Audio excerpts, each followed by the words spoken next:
Bueno, hoy vamos a iniciar con la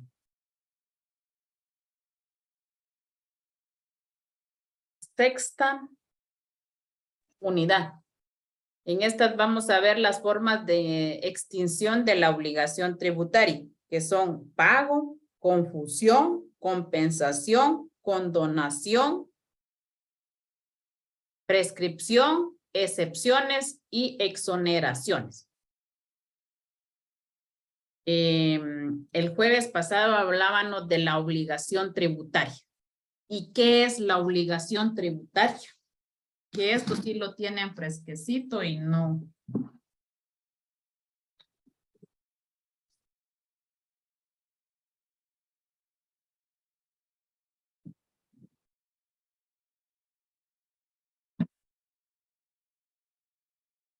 Digan qué es la obligación tributaria.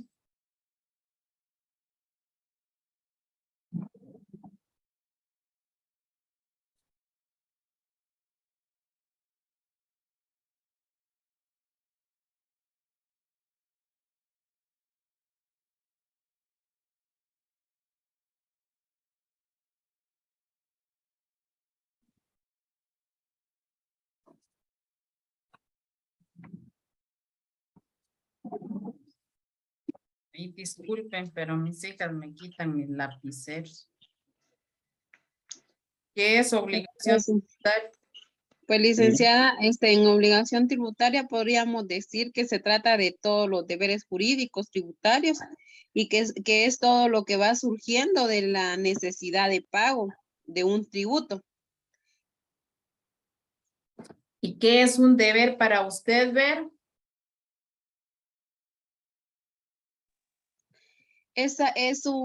Ahí sí que es un mandato para poder cumplir.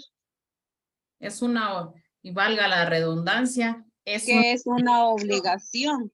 un deber, es una obligación. ¿Alguien más?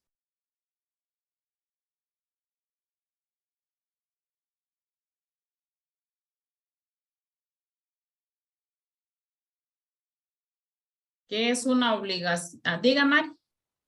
El flaco va a hablar. Muy bien, Axel, diga.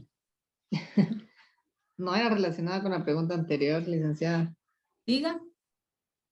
Que en la clase anterior habíamos dicho que era un vínculo jurídico que se establecía entre el Estado y los particulares. El Estado y los particulares. Y ese vínculo jurídico que se entabla entre sujeto activo y pasivo, ¿cómo se le llama? ¿O qué es?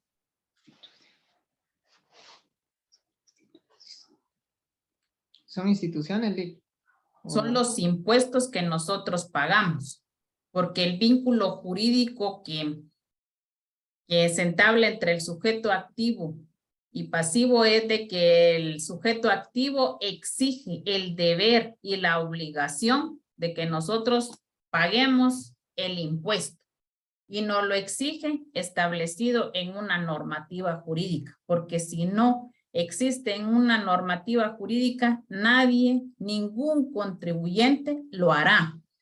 Y ojo para todos.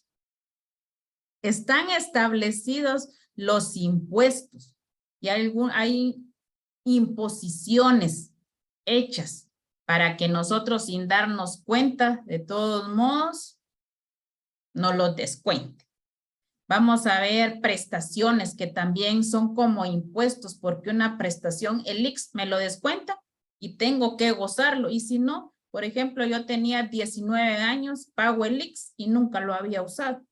Fue ahorita porque sin remedio tuve que ir a morir ahí porque les expliqué que recursos humanos está muy exigente en la municipalidad y tenemos que llevar un tipo de suspensión del IX para podernos suspender y si no, tenemos que regresar nuevamente al trabajo. Y para decirles que a mí el IX simplemente 8 días, me dio nada más prácticamente, ni 8 días, y que regresara nuevamente a trabajar. Entonces, hasta esas prestaciones son también prácticamente se podría decir como un impuesto, una obligación que lo tenemos que hacer. Y si no lo hacemos, pasa esto. Pasa de que tenemos que recurrir a las impugnaciones, porque a veces nos quieren, por eso vamos a ver ahorita, el pago, la confusión, y vamos a ver qué pasa cuando, por ejemplo, también el Estado se excede en cobrarnos a nosotros impuestos o sumas de dinero que no están establecidas y que tenemos que hacer nosotros también. Entonces, ¿hay obligación?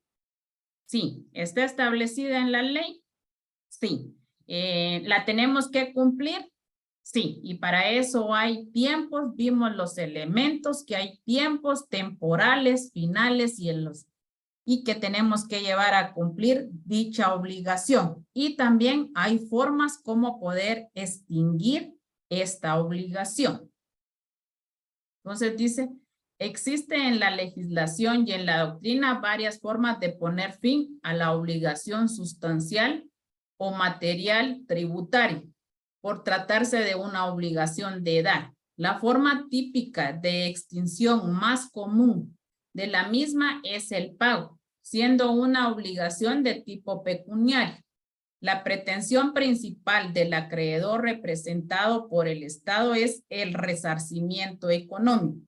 En materia tributaria, además del pago, existen legalmente otras formas de extinción de la obligación tributaria, que tiene similitud con alguna de las figuras contempladas también en el derecho civil, que aunque aplicables a la materia tributaria, presentan diferencias a las establecidas en el derecho civil. Entre las formas de extinción de la obligación tributaria debidamente tipificadas en la legislación guatemalteca se encuentran en general las siguientes: pago, confusión, compensación, condonación, prescripción, excepciones y exoneraciones.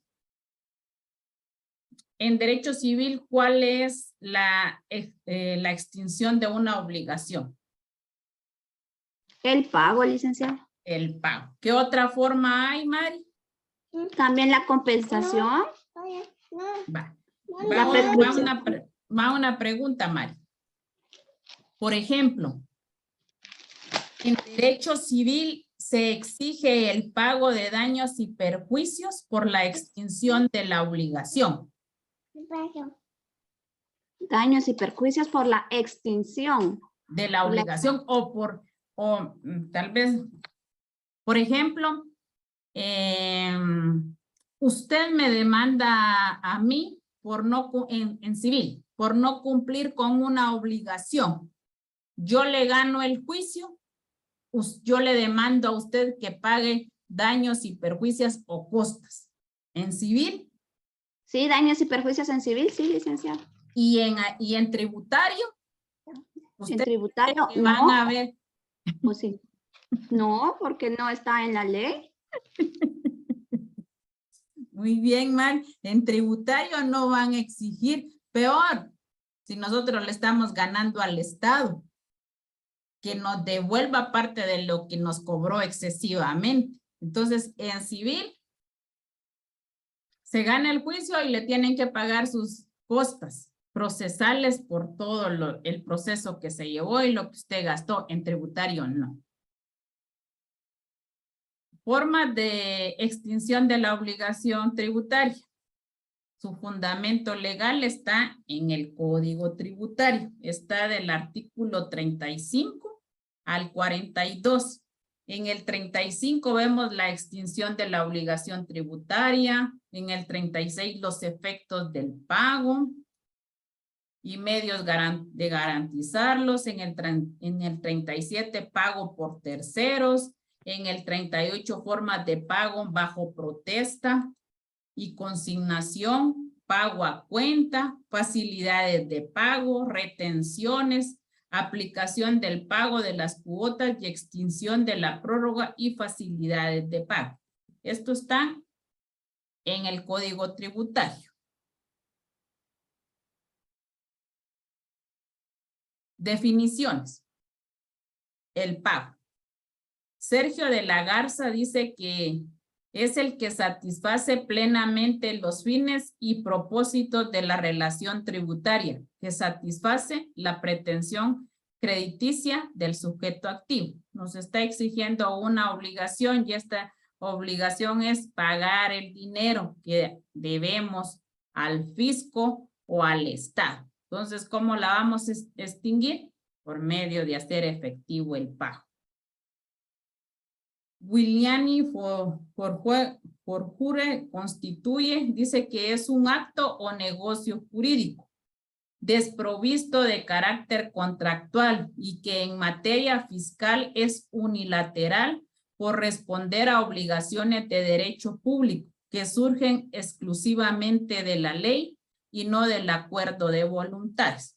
Aquí hay otra definición. El pago es personal cuando es individual y puede ser el pago también de personas jurídicas que estén constituidas en sociedades, pero es unilateral, también es único pago que está establecido en una ley y no por acuerdo de voluntades. En el derecho tributario no va a haber nunca acuerdo de voluntades porque ¿qué beneficio? Sí, es cierto, Pato. Si ponemos y decimos yo pago mis impuestos y voy a obtener el beneficio, no en forma particular, sino que tal vez colectiva, porque lo que tiene que hacer el Estado es recaudar todos los impuestos para poder satisfacer las necesidades del ciudadano. El problema es que en nuestro país tenemos ese gran problema. Se recauda, pero se administra mal. Y mientras esto pase, todos los ciudadanos tenemos que ir y pagar obligatoriamente. ¿Por qué? Porque ahorita si no se paga, no está solvente la calcomanía del 2022, ya van a empezar a poner retenes para ir a verificar, multar, extorsionar, porque lastimosamente los policías, los PNC, se dan hasta ese grado de que ahorita empiezan a llenarse más las bolsas porque como hay retenes, hay quienes no han pagado la calcomanía, lo dejan ir, pero si le dan ellos para sus aguas. Entonces hasta eso hay corrupción, pero nosotros no lo hacemos de una forma voluntaria, lo hacemos de una forma obligada y obligada porque está establecido en la ley. Otra definición dice que el pago por excelencia, como se puede extinguir la obligación, es la forma ideal. Consiste en la entrega de la prestación que hace al acreedor al deudor. Otro dice que es el cumplimiento del sujeto pasivo cuando satisface a favor del sujeto activo de prestación tributaria. Es cumplir por parte del contribuyente la obligación tributaria que le impone al Estado. Clasificación del pago. Pago por terceros, formas de pago bajo protesta y consignación, pagos a cuenta. La doctrina reconoce otras formas de pago que son las siguientes.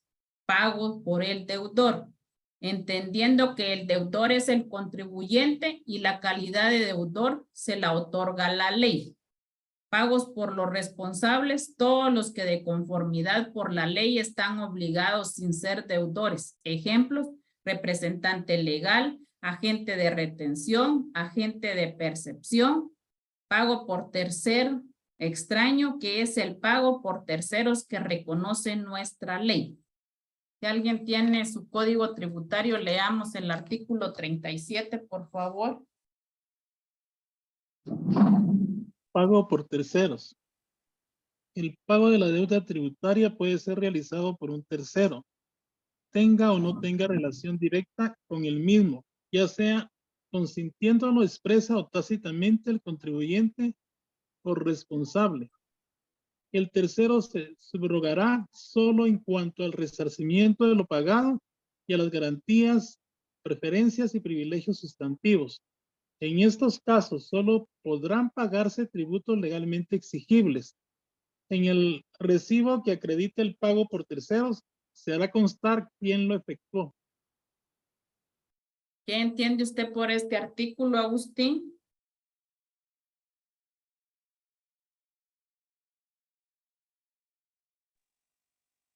Para que una persona paga por otra, pero pues, supuestamente como que se limita solo, Hacer efectivo el pago. sí, ese es el asunto. Agustín, pero si usted va a ir a pagar un impuesto que yo adeudo, cuando usted se presente a la ventanilla a pagar pago por tercero, ¿le van a exigir alguna representación?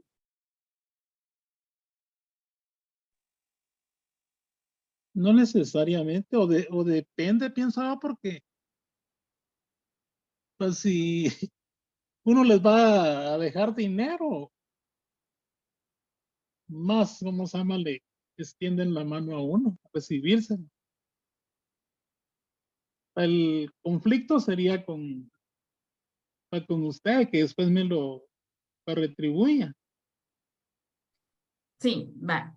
Pero si yo de todos modos yo le estoy dando el dinero, usted está yendo a pagar el impuesto, lógicamente lo que yo le voy a exigir a usted son mis recibos donde están comprobando el pago. Sí, Va.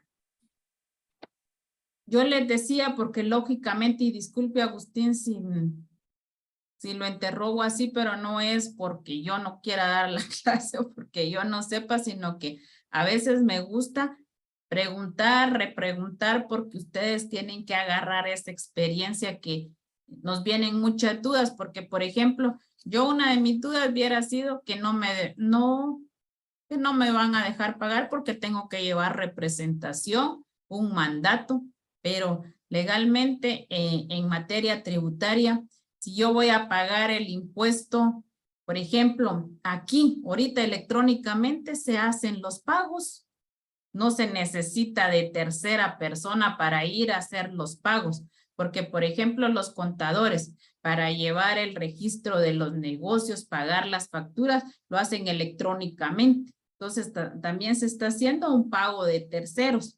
¿Por qué? Porque no es el contribuyente, el titular, el que está yendo a realizar el pago. Ahora, jurídicamente, en otros términos legales, existen y nunca van a ser, necesitan la representación de un mandato especial con representación, ya sea para comprar un bien inmueble que la persona no se encuentre aquí en el país y esté fuera y necesite comprar dineros, o igual que no se encuentre y necesita ser representado en juicio.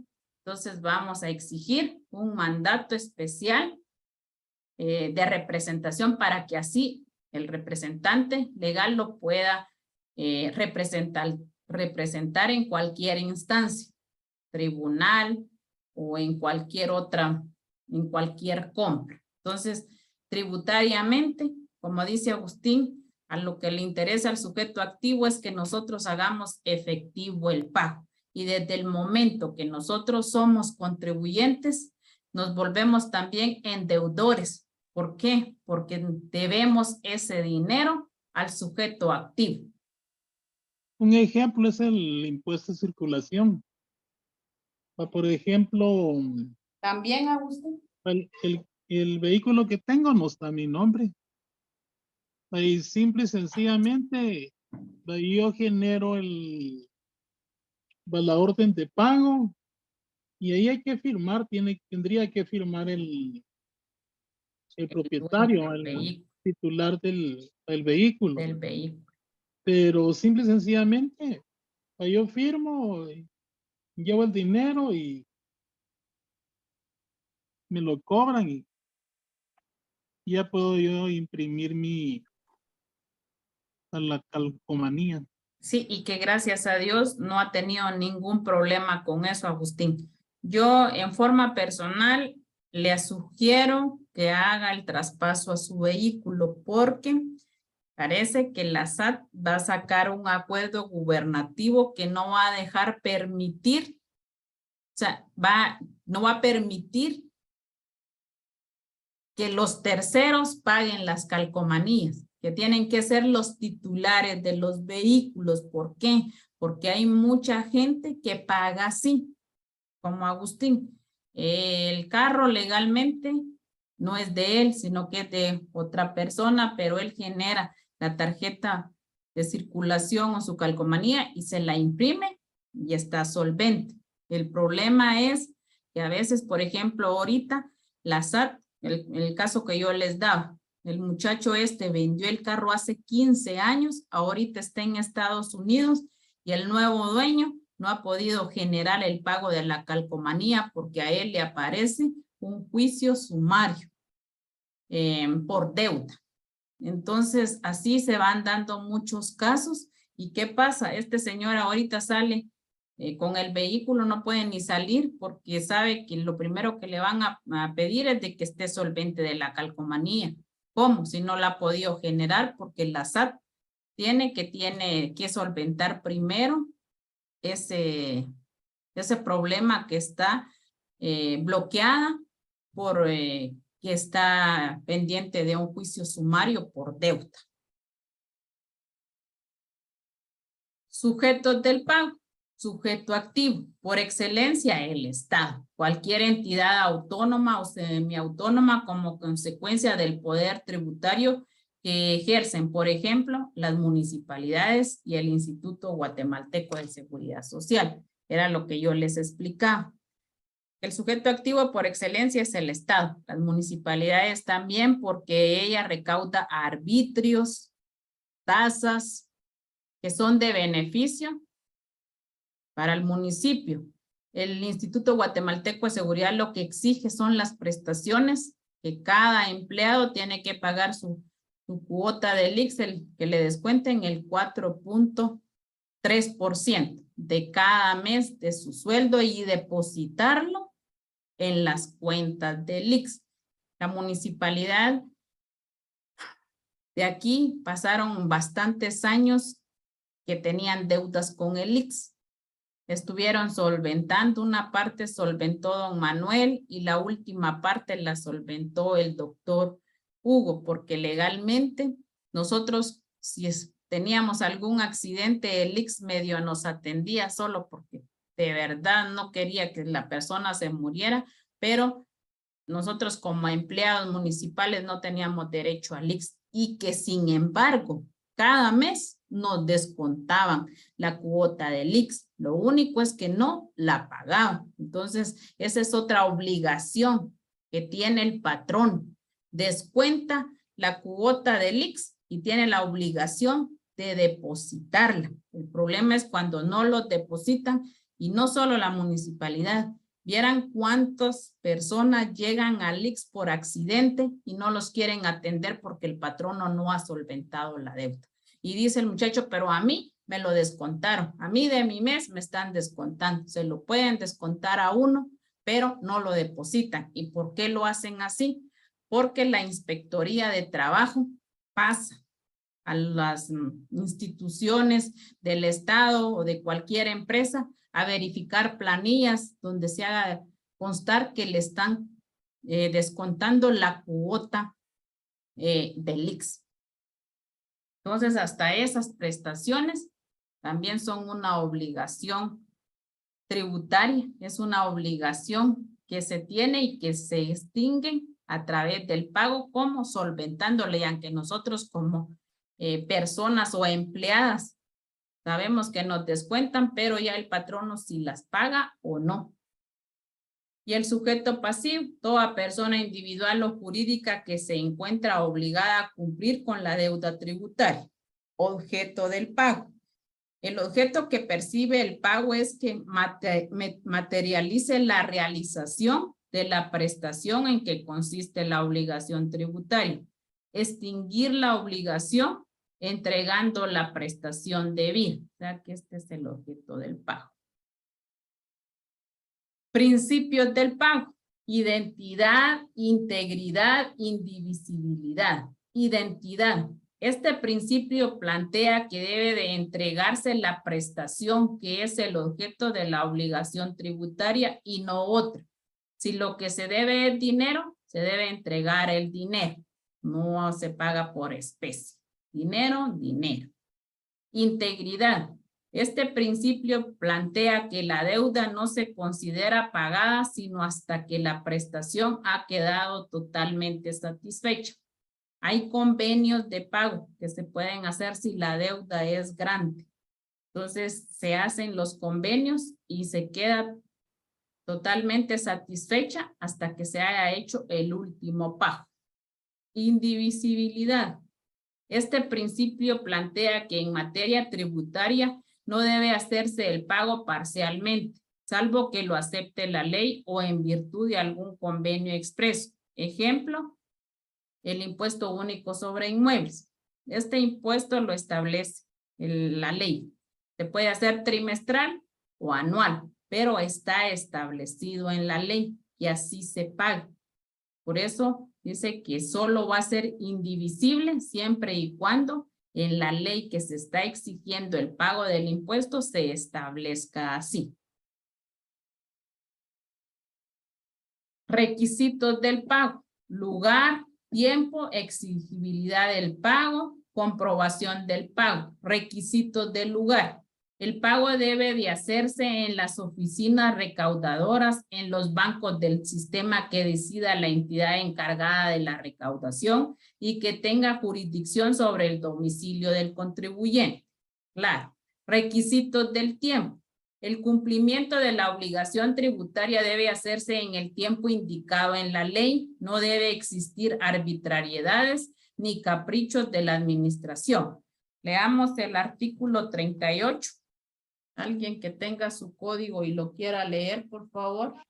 Artículo 38. Forma de pago bajo protesta y consignación. El pago debe efectuarse en el lugar, fecha, plazo y forma que la ley indique.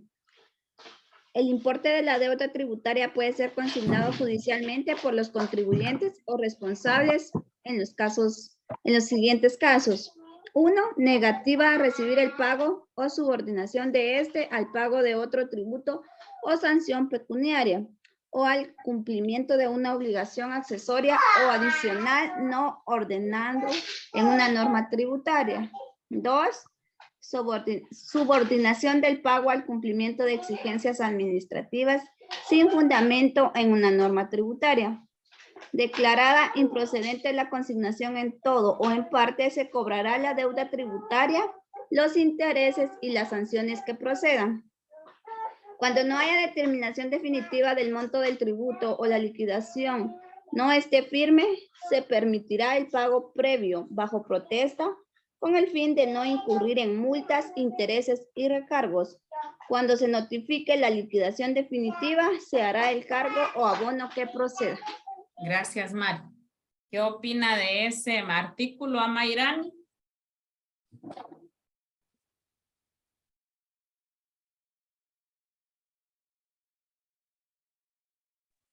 Del artículo 38, es verdad, de la Sí. forma de pago bajo protesta y consignación.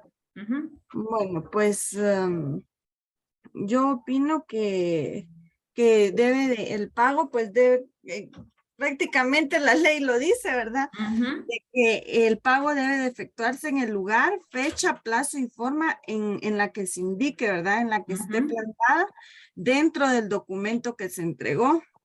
Teniendo en cuenta, ¿verdad? Que un protesto también tiene que decir el documento, si se puede protestar o no. Y de igual manera, pues, a ver,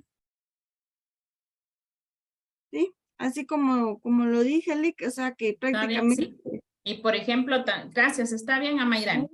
El número 2 dice subordinación del pago al cumplimiento de exigencias administrativas sin fundamento en una norma tributaria.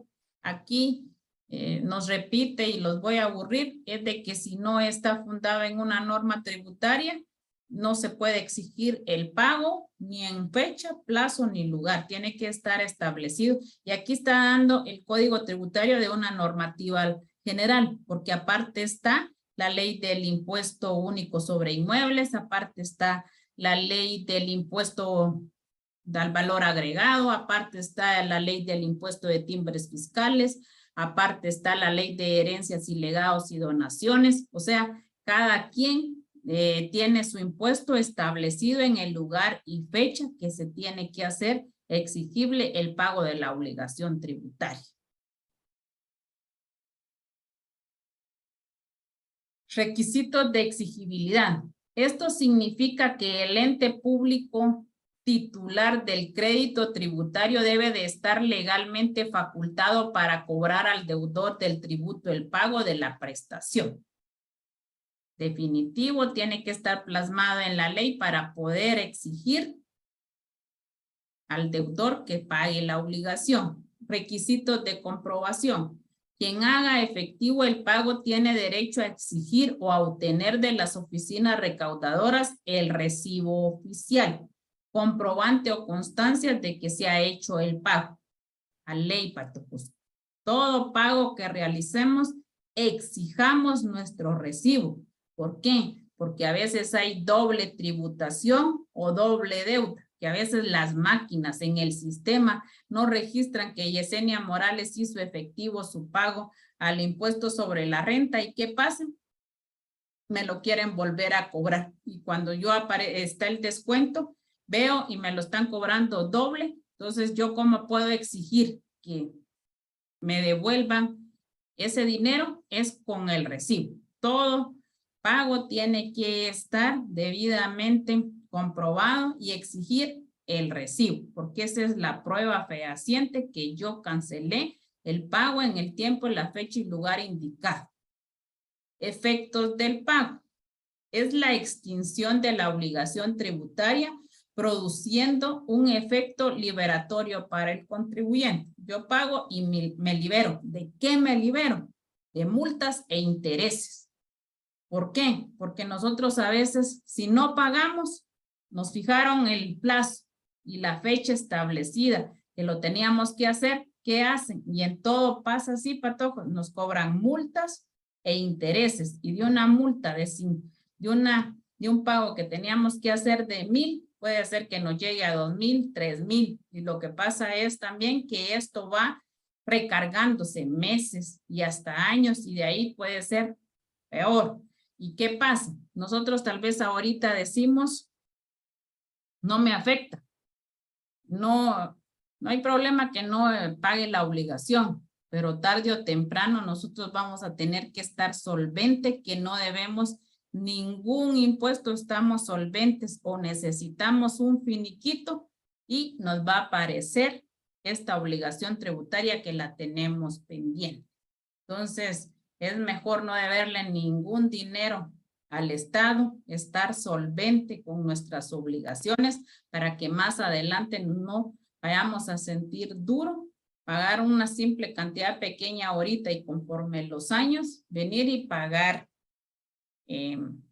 otra cantidad excesiva por multa y por intereses.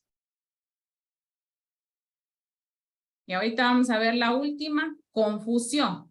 Entonces, hoy vimos pago y vamos a ver qué es la otra forma de que se extinga la obligación, que se llama confusión.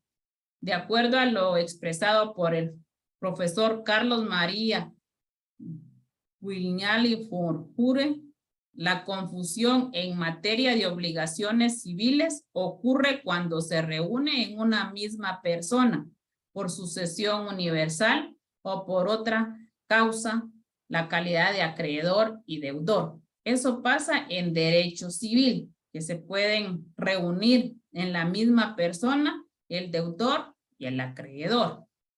Es otra forma de extinción de las obligaciones tributarias que se produce cuando el sujeto activo de la obligación tributaria, o sea, el Estado, como consecuencia de la transmisión de los bienes o derechos sujetos a tributos, queda colocado en situación del deudor.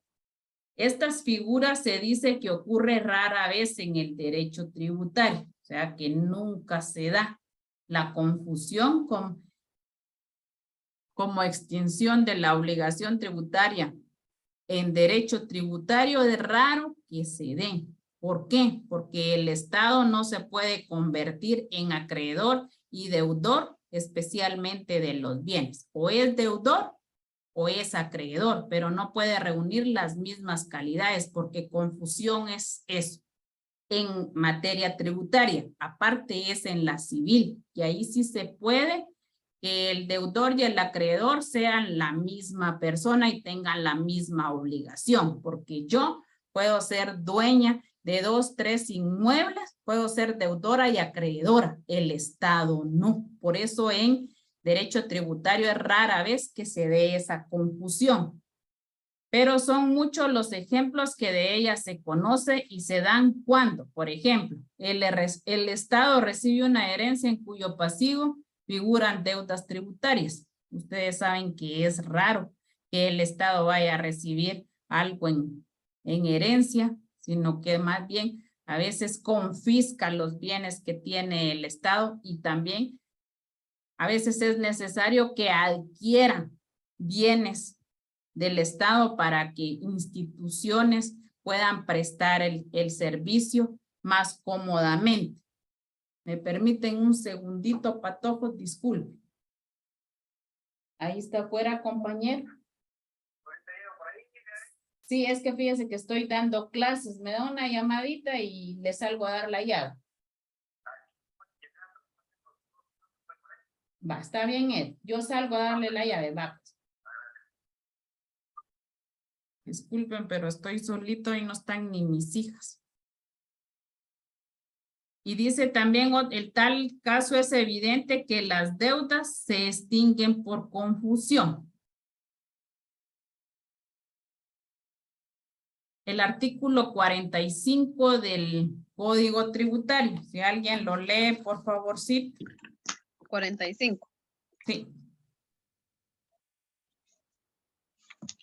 Concepto.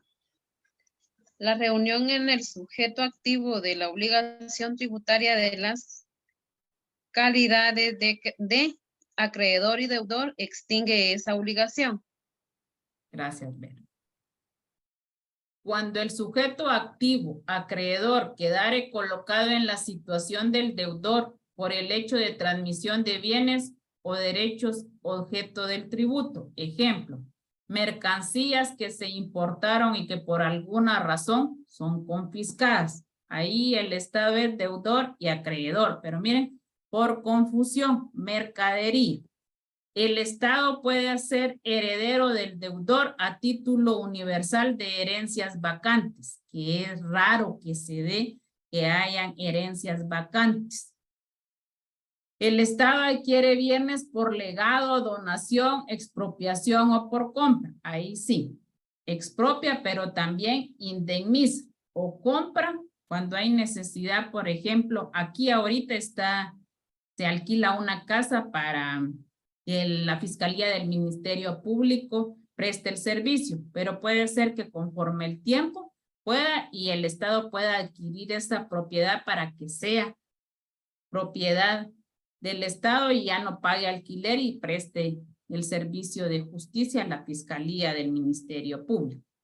En los casos fiscales se dice que es imposible que pueda darse la confusión. Sin embargo, hay casos típicos en que pueden presentarse como cuando el Estado se constituye en sucesor o heredero de una persona que le tenía deuda por impuesto o bien cuando es sucesor a título particular de bienes cuya propiedad sea circunstancia determinante del tributo.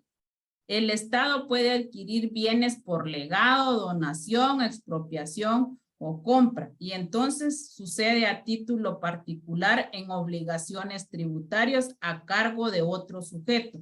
Esto pone de manifiesto especialmente con respecto al impuesto territorial. En las herencias, legados y donaciones y donde la confusión se produce al ocurrir la transmisión del dominio.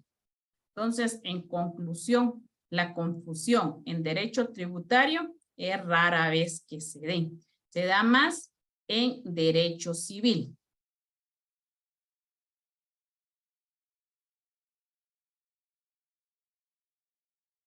Leamos el artículo 36. O empecemos primero el artículo 35.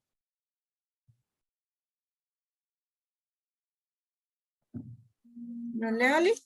Sí, sí me hace favor. Artículo 35. Medios de extinción. La obligación tributaria se extingue por los siguientes medios. 1. Pago. Inciso 2. Compensación. Inciso 3. Confusión. Inciso 4. Condonación o remisión. Y inciso 5. Prescripción.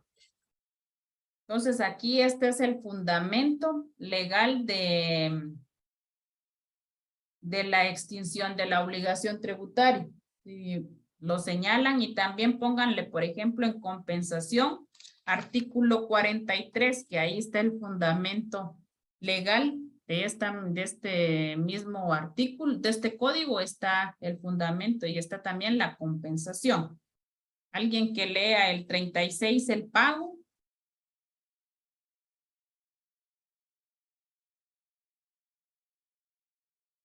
Artículo 45 dijo, ¿verdad? En el de 35. No, Y ahorita que se le llama leéramos el 36. el 36.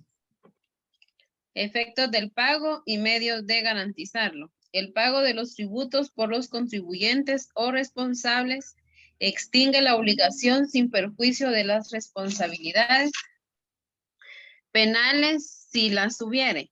La administración tributaria puede exigir que se garantice el pago de adeudos tributarios Ahí firmes, está. Diga, siga. multas o recargos por medio de cualquiera de las garantías siguientes. 1. Depósito en efectivo. 2. Fianza o seguro de caución. 3. Cualquier otro medio estable en las leyes. Los medios de garantía. Vero, ahorita ven. Siga leyendo. Los medios de garantía anteriormente descritos se constituirán a favor de la administración tributaria. En el caso de garantía mediante fianza para efectos tributarios, la administración tributaria en cualquier momento que tenga conocimiento del incumplimiento de la obligación garantizada puede iniciar el cobro y ejecución de la misma, siempre que lo haga dentro del plazo de prescripción que establece este código para las obligaciones tributarias, plazo que inicie a contarse a partir de finalizado el periodo de cobertura de dicho medio de garantía. Para los efectos de este artículo, la fianza que garantice obligaciones tributarias se rige por las disposiciones establecidas en tratados o convenios internacionales de este código. Las leyes tributarias sí supletoriamente en lo dispuesto en el Código de Comercio. De existir controversias, las mismas deben ser solucionadas en la vía sumaria, con excepción de la ejecución de la fianza, la cual se realizará por el procedimiento económico coactivo establecido en este código. Gracias, Beto. El 37. Artículo 37. Pago por tercero. El pago Este de ya la... lo había leído el profe Agustín. Ahí dejémoslo. Zulma, si quiere, dígame 39 por... 38. El No, 39. Bueno, artículo 39. Pagos a cuenta. En los casos en que el periodo de imposición sea anual para los efectos de la determinación y pago del impuesto, la ley específica podrá disponer que se establezca una base imponible correspondiente a un periodo menor. En este caso, el contribuyente, en vez de hacer la determinación y pago del impuesto sobre la base de un corte parcial de sus operaciones de este periodo menor, podrá efectuar pagos anticipados a cuenta del tributo, tomando con referencia el impuesto pagado en el periodo menor del año impositivo, que corresponda proyectando a un año. La determinación definitiva del tributo se efectuará al vencimiento del respectivo periodo anual de imposición en la fecha con los requisitos, base y forma de determinación que establezca la ley del impuestos de que se trate, efectuando los ajustes que correspondan por pagos de más o menos en relación al tributo definitivamente establecido. Gracias, Zul. ¿Alguien que lea el 40, por favor?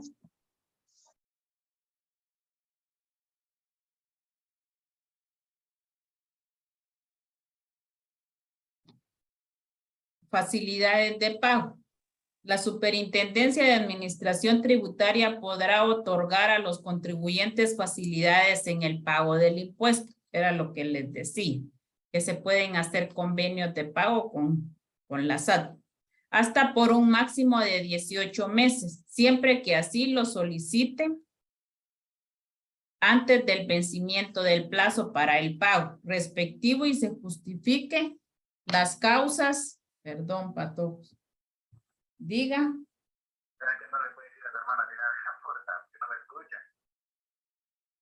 Ahí van las llaves, ahí mismo, la del candado, ahí va en las llaves, Ed. Va. Vaya.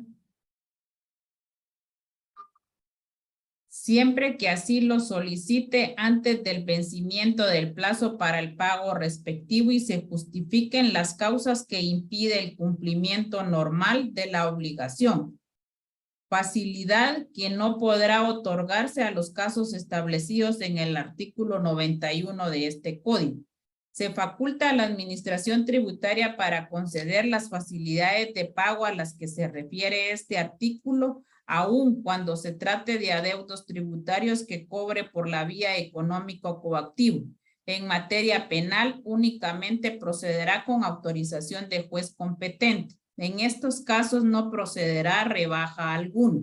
En todos los casos procede el pago de intereses resarcitorios generados por el impuesto adeudado, los cuales al existir convenio de pago se computarán conforme el artículo 59 de este código hasta la fecha de la suscripción del convenio. Además, deberá pagarse la sanción por mora o por multa por omisión del impuesto. Está claro. Se paga mora y multa por no pagar el impuesto. El contribuyente que desee efectuar el pago del impuesto después de vencido el plazo para el pago del mismo, pero antes de haber sido notificado de un requerimiento de información para auditoría, podrá celebrar convenio de pago y tendrá derecho al 50% de rebaja en los intereses resarcitorios de un 85% de la sanción por mora, excepto los casos establecidos en el artículo 91 de este código. Entonces, aquí pueden obtener rebajas hasta un 85%, pero tienen que llegar a solicitar a la SAT en el momento que son notificados. El convenio de pago que se suscriba en caso de mora en el pago genera intereses, los que no gozarán de ninguna rebaja. O sea que se están dando cuenta que está la cantidad que hay que pagar. No la pagamos, hay mora, hay multa y encima de eso, la mora, no hay rebaja. Pero si llegamos antes, nos van a conceder una rebaja del 85% de los intereses. En el convenio de pago por abonos que se suscriba entre el contribuyente o responsable y la administración tributaria en el cual exista un riesgo, deberá garantizarse el monto de los tributos, multas, costas cuando procedan y demás recargos que se hayan generado y constituirán título ejecutivo suficiente para el cobro judicial de la deuda pendiente de cancelación. Existe riesgo en aquellos casos en que el contribuyente haya incumplido durante los 4 años anteriores otro convenio de pago suscrito con la administración tributaria o cuando exista procedimiento económico coactivo en su contra. Los contribuyentes o responsables a quienes se le autoricen facilidades en el pago de impuestos con un reconocimiento de deuda, dicho documento será título ejecutivo para el cobro judicial de la deuda pendiente. En el convenio deberá establecerse que si no se cumple con los importes y las condiciones fijadas en la resolución, quedará sin efecto el convenio y cualquier exoneración o rebaja de multa que se hubiere autorizado. Alguien que lee el 41, las retenciones. Artículo 41. Las personas individuales o jurídicas propietarias de empresas y entidades obligadas a inscribirse en los registros mercantiles o civil dedicadas a la producción, distribución o comercialización de mercancías o la prestación de servicios deberán retener las cantidades o porcentajes que en cada caso disponga la ley tributaria respectiva y integrarlos en las cajas fiscales o en los bancos del sistema cuando así esté autorizado, en los plazos y condiciones que dicha ley especifique. No obstante lo anterior, el contribuyente podrá solicitar a la administración tributaria que no se efectúe la retención. En este caso, pagará el impuesto total a su vencimiento y en las condiciones que la ley establezca. La administración tributaria deberá resolver dentro del plazo de 15 días. En caso contrario, la petición se tendrá por resuelta favorablemente. Gracias. Artículo 42. Aplicación del pago de las cuotas y extinción de la prórroga y facilidades de pago. Concedida la prórroga o facilidades de pago, las cuotas acordadas se aplicarán en primer lugar al pago de los intereses causados y luego al pago del tributo. En caso de que el deudor incumpla el pago de 2 cuotas consecutivas, las prórrogas concedidas terminarán y la administración tributaria exigirá el cobro del saldo adeudado por la vía económica coactiva. O sea que también hasta por no pagar los impuestos y llevar el procedimiento también hay un juicio económico coactivo y para el cual se forma un tribunal de cuentas, que también se va a ver más adelante. Este tribunal y cómo es que por medio de un título ejecutivo se puede hacer exigible la deuda. Y si ustedes se dan cuenta, no solo para un particular, entre los particulares en civil, también en materia tributaria se da este sistema de que tiene que haber una garantía para que el Estado le pueda exigir al contribuyente el pago y llevarlo a juicio económico coactivo. Si no hay ninguna duda, nos quedamos ahí y nos vemos primero Dios el jueves en la próxima clase. Gracias, licenciada. Feliz noche. Feliz noche. Feliz noche, don Ever. Feliz noche. Feliz noche, Vero. Feliz noche, Liz. Feliz noche.